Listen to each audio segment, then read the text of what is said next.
सबसे पहले तो रमेश बिधूड़ी जो हैं एमपी हैं बीजेपी के, उन्होंने जो संसद में जो बयान दिया बहुत ही निंदनीय और इसको घटिया कहा जा सकता है। ये एक नंबर का घटिया बयान था उनका, क्योंकि एक सांसद होकर के अगर आपके भाषा पे संयम नहीं है, वो भी आप संसद जैसे मंदिर में जो कि कानून निर्माण करता है वहाँ, और आप उस तरह का भाषा का लफ्ज का प्रयोग करेंगे तो क्या आप सीख देंगे जनता को।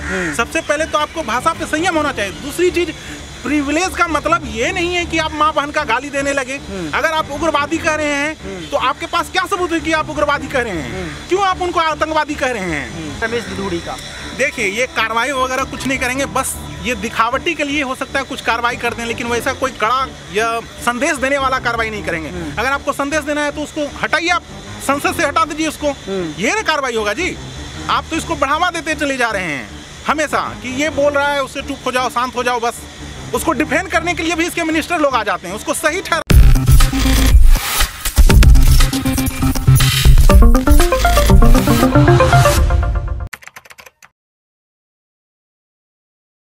नमस्कार, नेक्स्ट 9 न्यूज देख रही हैं आप और मैं हूं आपके साथ प्रज्ञा सिंह।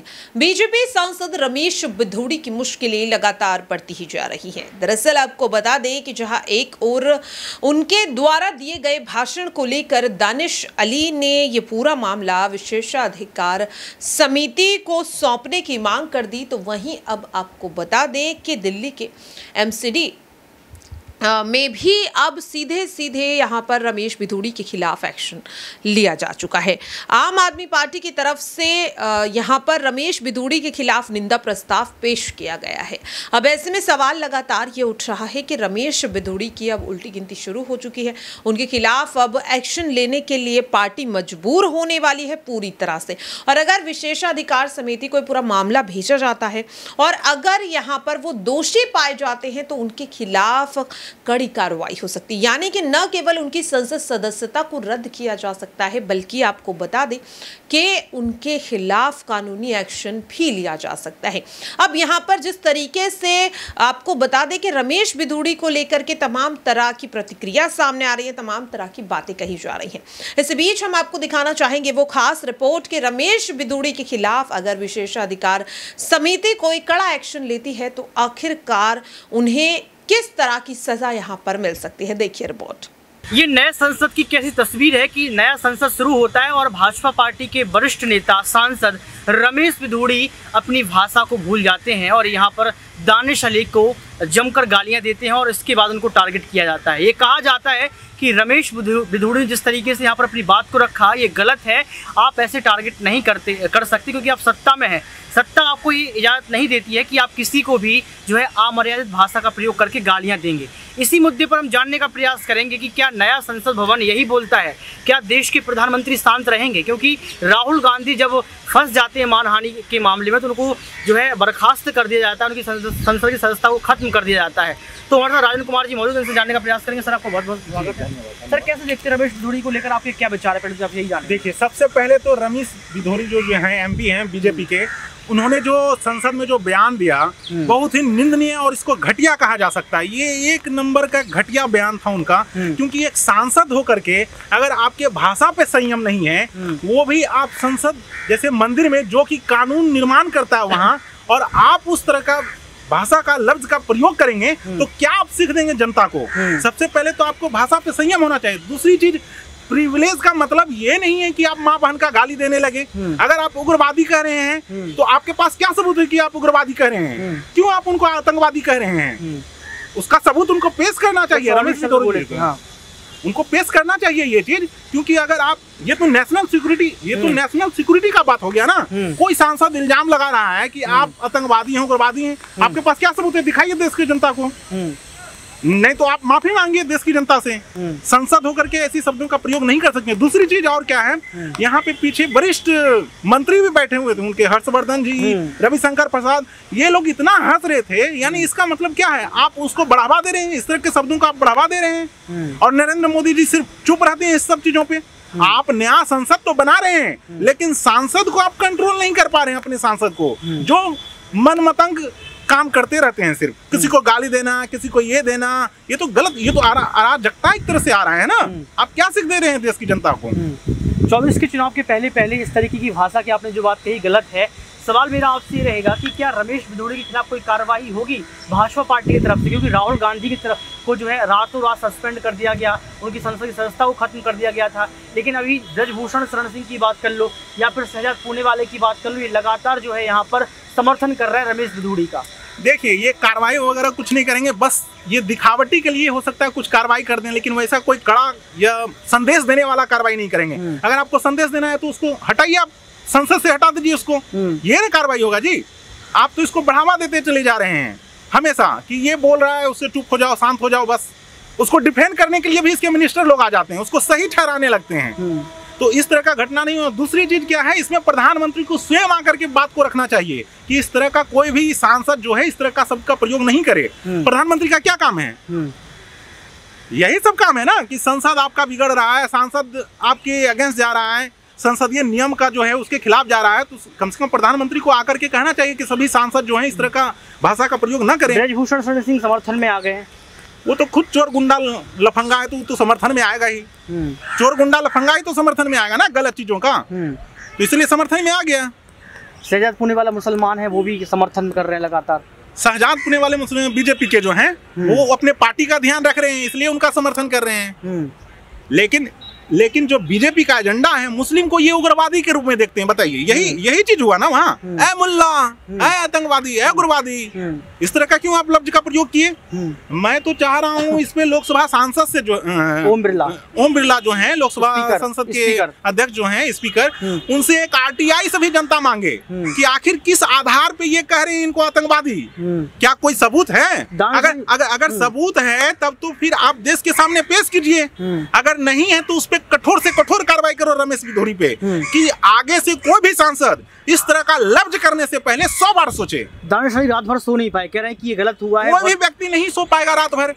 हम सांसद हैं, देश का जनता हमको चुन के भेजा है, आप हमको उग्रवादी आतंकवादी कहिएगा तो कैसे नींद पड़ेगा? कोई भी नहीं सो पाएगा। हम भी अगर उस जगह रहेंगे तो भाई मेंटली डिस्टर्ब होंगे ही। दूसरा सवाल मेरा आपसे ये रहेगा कि लगातार आपने देखा कि मुजफ्फरनगर में यहाँ पर तृप्ति त्यागी ने किस तरीके से मुस्लिम बच्चों को टारगेट किया, उसको कुटवाया और पिटवाया। इसको लेकर सुप्रीम कोर्ट ने आज जो है इस पर बयान भी दिया, अपनी बात को रखा है। आपको लगता है कि हर जगह देश में मुस्लिम को ही टारगेट किया जा रहा है, ये गलत है या फिर इस सिर्फ एक प्रकार की भ्रांति है? नहीं, एकदम बीजेपी की सरकार में तो 2014 के बाद मुसलमान को टारगेट ही किया जा रहा है। ये छुपी हुई बात नहीं है, हम सब जान रहे हैं। अगर कोई कह दे नहीं कर रहा है तो वो गलत कह रहा है। हम लोग तो देख ही रहे हैं, कोई भी घटना होता है, यूपी का बाबा जो है मुसलमान पे कार्रवाई कर देता है, योगी आदित्यनाथ मुसलमान का घर तोड़ देता है। अगर कोई दूसरा क्रिमिनल रहता है, वही उसके बिरादरी से रहते हैं, तो तोड़ने में उनका नानी मर जाता है। आखिर आप कानून बनाएंगे तो सभी के लिए समान होगा ना कानून। तो जो दबंग है इसके पार्टी के हैं उसके लिए कानून कोई चीज नहीं है, लेकिन दूसरे अगेंस्ट पार्टी के हैं तो उस पर वो कानूनी कार्रवाई करेंगे। आपकी नजरों में क्या कार्रवाई होना चाहिए रमेश भिदोड़ी पर? मेरे नजरों में तो ऐसा कठोर कार्रवाई हो कि उसको सांसद से ही हटा दे। जो मेंबर ऑफ पार्लियामेंट हैं उनको उस पद से हटा देना चाहिए ऐसे लोगों को, तभी एक संदेश जाएगा। वरना एक राजनीति में गलत प्रथा चल जाएगा। किसी को भी मां बहन का गाली दे दीजिएगा संसद में जाकर के, पार्लियामेंट में जाकर के। नया पार्लियामेंट और भाजपा की पहली तस्वीर यही है, नया पार्लियामेंट, गाली गलौज वाला पार्लियामेंट। किसी को आतंकवादी कहिए, किसी को मां लगा के गाली दीजिए, किसी को बहन लगा के गाली दीजिए, यही तो नया पार्लियामेंट बनाए हैं।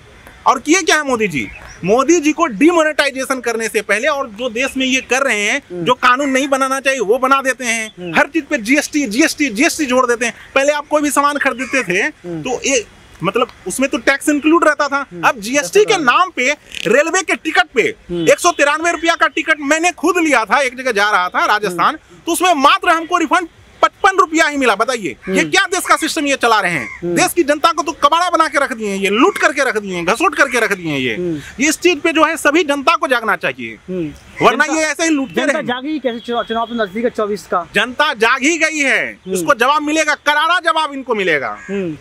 लेकिन 24 में अलायंस से डर ही नहीं है, कह रहा है अलायंस टूट जाएगा। अलायंस कौन? बीजेपी वाले ने कह रहे हैं अलायंस टूट जाएगा। ये तो कहेंगे, दुष्प्रचार करेंगे, इनके गोदी मीडिया तो यही प्रचार करेंगे कि अलायंस टूट जाएगा। तब तो इसको फायदा होगा ना। लेकिन अगर रमेश भिदोड़ी को कार्रवाई नहीं होती तो क्या देखेंगे आप? रमेश भिदोड़ी पे अगर कार्रवाई नहीं होगी तो अभी थोड़ा जैसे अगर कार्रवाई हो जाती तो कम भी इम्पैक्ट पड़ेगा, अगर कार्रवाई नहीं होगा तो 2024 में इस पे काफी ज्यादा इम्पैक्ट पड़ेगा। कार्रवाई तो ब्रजभूषण शरण सिंह पर भी नहीं होती सर, रमेश बिधूड़ी है वो तो है ही नहीं, कार्रवाई करते ही नहीं है ये। सारे मुद्दे तो 2024 में ही आएंगे। जनता तो देख चुकी है कि कैसे बलात्कारियों पे जो शोषण किया है लड़कियों का, उस पे कार्रवाई नहीं करता है। अभी देखिए उन्नाव केस में जो वो विधायक था फंसा हुआ, उसको बचाने के लिए योगी आदित्यनाथ खुद आ गया, बोला नहीं सीबीआई जांच नहीं करेंगे। जब कोर्ट का प्रेशर पड़ा, जनता का प्रेशर पड़ा, तो फिर वो सीबीआई का जांच देते हैं। यानी क्या आप कर रहे हैं, जो माँ बहन का इज्जत लूट रहा है आप उसको बचाने के लिए आ जाते हैं, डिफेंड करने के लिए आ जाते हैं। यही कहते हैं हम राम को मानते हैं, आप तो रावण को मानने वाले हैं, राम को कहाँ मानने वाले हैं ये लोग। यहाँ पर रावण किसको बोल रहे हैं आप? रावण बीजेपी बोले, सारे जो है रावण ही है, जो स्त्री का इज्जत नहीं करते हैं, स्त्री का इज्जत लूट रहा है उसको आप डिफेंड करने चले जा रहे हैं। इसके जो कुछ कार्यकर्ता हैं वो भी इसको सही। दूसरी चीज क्या है, देखिए मोदी जी हमेशा हिंदू धर्म अभी कह रहे थे, ये हिंदू धर्म सनातन धर्म। अरे सनातन धर्म आप कैसा शिक्षा दे रहे हैं? आपकी माँ मरी, आप तो बाल ही नहीं बनवाए, बाल मुंडन ही नहीं करवाए। सनातन धर्म क्या कहता है, अगर माँ मरता है तो बाल छिलवाया जाता है ना जी। आप कैसा सनातन धर्म अपना रहे हैं ये, और उसको डिफेंड करने के लिए इसका कार्यकर्ता आ गया कि नहीं राज धर्म अपनाया जा रहा है। राज धर्म से बड़ा होता है पुत्र धर्म, पुत्र धर्म भी कोई चीज है, और उसको आप नहीं माने, यानी सनातन को आप नहीं मानते हैं, आप यानी गलत बोलते हैं। एक कहावत है ना, बगल कैसे कहता है, बगल में छुरी बगल में राम वाला। वही है ये लोग, राम राम नाम लेंगे और छुरी रखे रहेंगे। लेकिन भाजपा सरकार तो कहती है कि हमारे लिए सब बराबर है, सब धर्म बराबर है। कहने से क्या हो जाता है, दिखावटी तो पढ़ ही रहा है ना, जनता को देख ही रहे हैं। मुसलमान को आतंकवादी मानते हैं, उग्रवादी मानते हैं। यानी कि आपको लगता है कि मुसलमान खतरे में हैं? बिल्कुल खतरे में हैं। ये लोग जब तक रहेगा तब तक खतरे में रहेगा मुसलमान। अच्छा, तो यहाँ पर देखा आपने जिस तरीके से यहाँ पर बात रखा गया, तमाम मुद्दों को लेकर बात कही गई, चाहे वो सनातन धर्म हो या फिर रमेश बिधूड़ी का मुद्दा हो। ये कहा गया है कि नया संसद भवन, नई पार्लियामेंट, और यहाँ पर पहली बार ही जब लोग बैठते हैं, बातचीत कर रहे थे, अपनी बात को रख रहे थे, तो रमेश बिधूड़ी जो है अमर्यादित हो गए और उन्होंने अमर्यादित भाषा का प्रयोग किया, जो कि पूरी तरीके से गलत है। दूसरा सवाल यहाँ पर उठाया गया कि भाजपा सरकार को अपने नेताओं पर कार्रवाई करनी चाहिए, ताकि लगे, देश को लगे, विपक्ष को लगे कि यहाँ पर भाजपा सरकार जो है ऐसे नेताओं को बर्खास्त करने का या बहिष्कार करने का काम करती है। तो देखा आपने और सुना भी कि किस तरह से इस रिपोर्ट में हमने खास तौर पर आपको समझाने की कोशिश की कि यहाँ पर रमेश बिधूड़ी के खिलाफ अगर एक्शन लिया जाता है तो कानूनी तौर पर उनके खिलाफ क्या क्या एक्शन लिया जा सकता है। किस तरीके से यहाँ पर सुप्रीम कोर्ट के वकील खुद बताते हुए नजर आए कि आखिरकार क्यों यहाँ पर रमेश बिधूड़ी ने यह बयान दिया है, और जिस तरीके से विपक्ष पर सवाल उठाए जा रहे हैं, दानिश अली पर सवाल उठाए जा रहे हैं, वो सही है या नहीं। फिलहाल के लिए इस खास रिपोर्ट में इतना ही। देश और दुनिया की तमाम खबरों के लिए आप सभी देखते रहिए नेक्स्ट 9 न्यूज़।